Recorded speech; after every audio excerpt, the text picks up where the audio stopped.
Hoy vamos a hablar de lo que es ser adicto al celular. Soy adicto al celular, mi hijo es adicto al celular. Para eso tenemos que responder qué es ser adicto a una sustancia y vamos a hacer la diferencia. Hay una diferencia en ser adicto a una sustancia en específico, que sería una respuesta fisiológica frente a una sustancia química, que puede ser tabaco, alcohol o una sustancia controlada o ilícita. Y ahora el DSM nos dice que hay otro tipo de adicción, que es un tipo de adicción de tipo conductual, en el cual yo tengo adicción a una, en este caso, red social o a un instrumento como el celular. ¿Y por qué me produce ese tipo de adicción? Entonces, aquí tenemos una diapositiva que nos muestra tres puntos que vamos a ir citando. ¿Cómo saber que soy adicto al celular? Muchas planillas que están en internet donde tú puedes ir respondiendo lo más honestamente que puedas con preguntas que te van a dar una idea si eres adicto o no eres adicto al celular en este caso, a las redes sociales. ¿Cuáles son las preguntas? Por ejemplo, ¿te sientes enojado si se te quita el ingreso o la capacidad de tener tu celular a mano? ¿O cuando duermes con tu celular? Lo primero que haces al despertar es ver tu celular. Lo más interesante, a veces ves tu celular sin que este haya sonado, tratando de ver si ha habido una notificación o algo que se te ha pasado. ¿Te sientes enojado cuando se te quita el celular? ¿Te sientes cansado también con el uso continuo de este instrumento? Son diferentes cosas que puedes ver para ver si eres adicto o no al celular. Y un detalle muy interesante, ¿qué tanto utilizas tu celular en las actividades de la vida diaria? Hay gente que mientras se está vistiendo está observando el celular, se están lavando los dientes, están observando el celular. Entonces, en la actividad de la vida diaria, ¿cuánto se ha inmiscuido el celular o cuán dependiente eres al uso del celular? Hay gente que ya no puede pensar en comer, incluso estando con otras personas, si no está viendo su celular. Entonces, esos son indicativos de que puedes estar entrando dentro de lo que se conoce como ser adicto de tipo conductual. La palabra no me agrada. Ser adicto es una palabra muy fuerte y que generalmente nosotros lo asociamos a una persona adicta a una sustancia.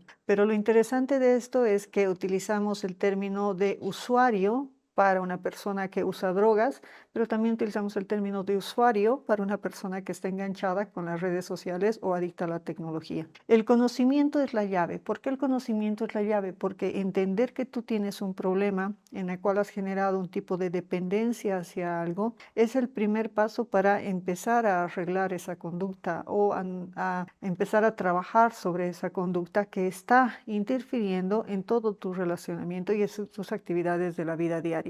¿Por qué me hago adicto al móvil? ¿Por qué el móvil es tan interesante? Una, es muy fácil de llevar, es algo que puedes llevarlo en tu bolsillo, en tu maleta y que te mantiene conectado con el mundo entero en tiempo real. Pero ¿por qué los adolescentes se han hecho adictos a las redes sociales y por qué son adictos especialmente al celular? Porque nos permite una puerta de salida. Bien, en todas las conductas que nosotros tenemos va a haber un gatillo. Un gatillo es un evento en tu día a día que va a generar una respuesta en ti. Si el gatillo, vamos a poner el ejemplo, es que hayas discutido con tu mamá, tu papá o hayas peleado con alguien, lo normal sería o lo neurotípico sería que tú busques arreglar ese problema en el mundo real. Pero ¿qué le permite al adolescente o a la persona adicta al celular? El hecho de inmediatamente conectarse por el celular a las redes sociales o al mundo del Internet. Te permite evadir ese momento. Entonces, frente a un gatillo ya se ha generado un tipo de conducta. Y la conducta es observar tu celular. El dilema aquí es que el observar tu celular no solo te va a sacar un momento del problema real que estabas enfrentando, sino que el celular y las redes sociales están tan bien diseñadas para crear en tu cerebro un tipo de enganche con la dopamina y el centro del placer o el circuito del deseo. Entonces, cuando tú has tenido un conflicto, evades el problema y te enganchas al celular porque lo enciendes, inmediatamente vas a ver en el celular comentarios, noticias o la misma historia que tú estás subiendo que va a generar un tipo de respuesta que te va a hacer dar en tu cerebro un punto o pulso de dopamina que te va a mantener adicto a ese tipo de situación. Entonces, el tipo de reacción que estamos generando, el tipo de conducta que estamos generando es un gatillo, una conducta y una respuesta que tiene que ver con ese secuestro del circuito del deseo que hace que vivas en un mundo virtual y menos capacidad para resolver problemas en el mundo real. ¿Cómo afecta el uso excesivo del celular en los adolescentes? ¿Cuáles son las causas? Y aquí tenemos que ver mucho de lo que se ha hablado del desarrollo del cerebro y el uso de la tecnología. Pero ¿por qué los adolescentes son tan fáciles de encajar con esto de la adicción del celular? Porque no han desarrollado estas capacidades sociales cuando eran niños, por lo tanto se sienten en un mundo caótico, difícil de entender ese mundo real de las relaciones sociales. Por lo tanto, lo evaden y se meten en este mundo virtual. Este mundo real puede tener bullying, puede tener presión social, puede tener una no aceptación a cómo eres, a la idea que tú has creado de ese personaje que vive en el mundo virtual. Y eso puede llevar a que tú encajes mucho más o seas dependiente de este mundo virtual. Y el acceso va a ser el celular. Entonces, las causas son esas, ¿no? Tienen que ver con el medio ambiente, tiene que ver con problemas en el desarrollo en el cual no has desarrollado o no has edificado estas herramientas para que te permitan el relacionamiento social, pero vas a tener cierto tipo de consecuencias. ¿Y cuáles son esas consecuencias? La exposición continua al uso del celular va a generar alteración en el ciclo de sueño, va a generar un problema que se llama estrés continuo. ¿Por qué? Porque vas a estar con mucha información en muy poco tiempo, lo cual va a generar una respuesta en tu cerebro que siempre va a pensar que tiene que estar en alerta. Por lo tanto, una vez que están saliendo del uso del celular, se da lo que se llama como niebla digital, que es un estado de cansancio a ese estado de estrés que antes hemos descrito. En otras consecuencias va a ver que tu relacionamiento social se va a ver empobrecido. Y ahí tenemos lo que es ahora el pubbing, que es el hecho de que tú estés en una conversación con una persona y estés tan metida en tu celular que hagas sentir mal a la otra persona porque no le estás prestando atención. Entonces, cuando estamos en una reunión social y hay muchas personas que están metidas en su celular, no están implicadas en la reunión y hay una persona que no está con su celular, esa persona se siente fuera, se siente rechazada. ¿Por qué? Porque las demás personas están en su celular y le están enviando el mensaje de que no eres importante para que yo deje el celular y te preste atención. En este punto hay que tener mucho cuidado, especialmente con los adolescentes, porque hay muchos papás que ahora han generado también un tipo de adicción al celular y que pueden estar con el celular, el hijo le está hablando y el papá le dice, no, un ratito, es trabajo. ¿No? Te van a creer un par de veces, pero va a llegar un momento en que ya no te la crean. Y entonces el mensaje que le estás dando a ese cerebro del adolescente es que no eres tan importante como lo que estoy viendo yo en el celular. Entonces, eso es algo que hay que cuidar muchísimo en nuestras relaciones sociales. Es tan importante la presión social que se ha dado en el mundo entero y los cambios que se han dado en todo esto por la tecnología y todo lo que estamos viviendo, que en ciudades, en este caso Japón, bien,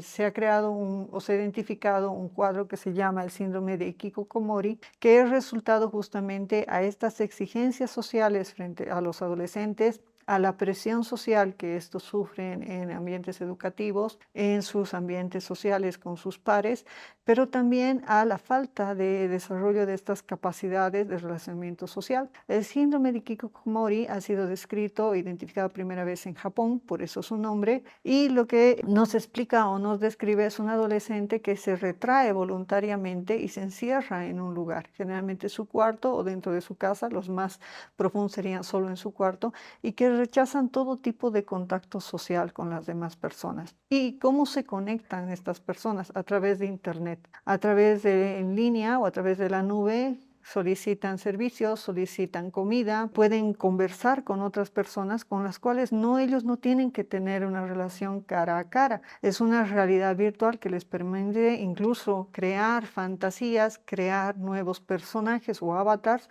con los cuales ellos se proyectan en lo que ellos quisieran ser o cómo quisieran ser en su vida real, pero carecen de estas herramientas sociales cuando se tengan que enfrentar a esta vida real, ¿no? Donde tenemos que leer a la gente. Este síndrome de Hikikomori, como les digo, primero estuvo en Japón, pero se han reportado casos en países como Corea del Sur, China, en algunos países de Europa y también aquí en algunos casos en países latinoamericanos. ¿A qué nos está llevando eso? A las implicaciones que puede tener el uso adictivo de las redes sociales y el uso adictivo al celular. Por último, ¿cómo puedo yo ayudar a mi hijo a sacar este tipo de adicción? Que como hemos dicho es un tipo de adicción conductual.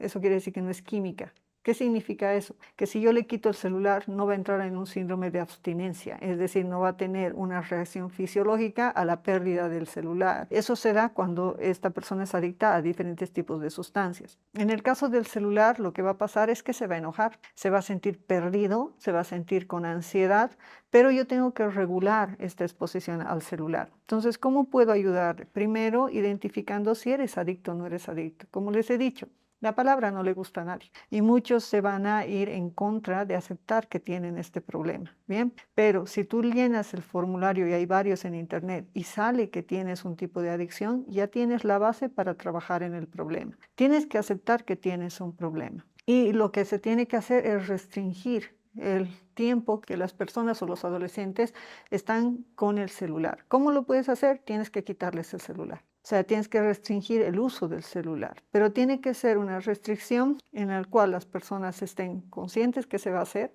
No es algo impuesto, sino es algo que tú puedas hablar, o sea, es algo que tú generas un tipo de contrato, si ustedes quieren, y en el cual estableces reglas para el uso del celular. Bien, no necesitas su celular para estar conectado con el mundo, o sea, no necesitas, bien, la idea es estar conectado con tu medio ambiente y desarrollar estas capacidades sociales. No se debería utilizar el celular como moneda de cambio, y eso es algo que muchos padres hacen, ¿no? ¿Por qué? Porque les dicen, si haces o limpias tu cuarto, te voy a devolver tu celular porque se los has quitado. Eso no es algo bueno. Lo que tienes que hacer es generar en el niño o en el adolescente la capacidad de frenar el impulso para utilizar el celular. Y eso no se consigue cuando se hace este tipo de moneda de cambio, devolverte el celular. Porque en realidad al convertirlo en una moneda de cambio, lo que estás haciendo es generando mayor necesidad de estar con el celular, algo que se puede expresar en cuadros de ansiedad. Lo más importante, ser el ejemplo. Tú tienes que ser capaz de dejar tu celular. Porque si tú le dices a un niño o un adolescente, no utilices tu celular, pero tú estás enganchado al celular, matinee, tarde y noche en los almuerzos, dejas de hablar con tus hijos por ver el celular y no eres capaz de regular incluso el acceso o estar pendiente del celular, entonces no le estás dando el ejemplo a seguir. Pero si tú eres capaz, digamos, de poner horarios en los cuales la oficina o el trabajo te puede llamar, pero en horarios de no trabajo no te van a llamar, eso es lo ideal, ¿no es cierto? Siempre hay excepciones, pero lo ideal es ese. Poner o establecer reglas en la mesa, por ejemplo, puedes usar un tipo de juego, decir, todo el mundo deja su celular en una canasta y todos vamos a almorzar. Y la primera persona que toque el celular ha perdido el juego. Entonces tienes que pagar algo por haber agarrado tu celular o cogido tu celular. Entonces hay diferentes herramientas que puedes utilizar, pero la base es el ejemplo y la base es restringir el uso en horarios del celular. Ustedes pueden dejar en los comentarios las dudas que tengan y nosotros vamos a ver la posibilidad de generar otro video con el mismo tema. En el caso de que surja una duda en específico, pueden agendar una consulta en el link de la descripción.